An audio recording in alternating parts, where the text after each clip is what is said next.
Permettez-moi de vous guider sur les chemins que j'ai empruntés pour visiter la ville. Tout d'abord, un choc visuel, la tour Perret. On ne voit qu'elle au sortir de la gare. Tout le centre-ville a été largement détruit par les bombardements américains en 1944 et la tour symbolise la reconstruction de la ville après-guerre. Voici le beffroi.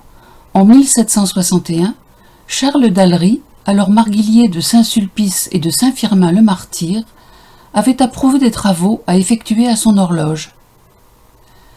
Saint-Leu est le plus vieux quartier d'Amiens. Il est appelé la Petite Venise du Nord. Les d'Allery, père et fils, y ont vécu. Les quais, les maisons du bord de l'eau, des rues adjacentes et les échoppes en font un lieu de charme et de flânerie où le regard s'attarde sans jamais se lasser.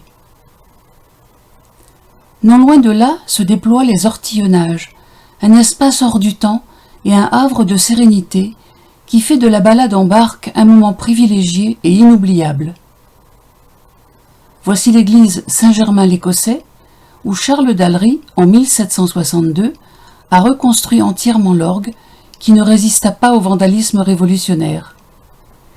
Et voici l'église Saint-Leu, où il a également reconstruit l'orgue en 1751 et où il s'est marié pendant les travaux.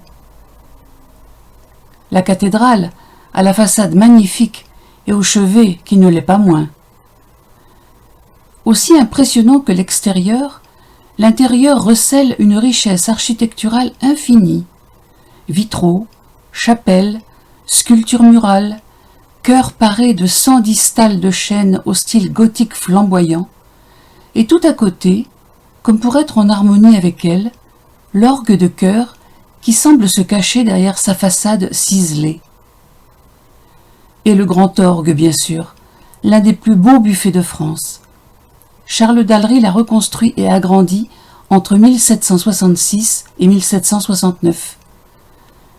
Je souhaite que cette promenade vous donne envie d'aller très vite visiter Amiens et son patrimoine.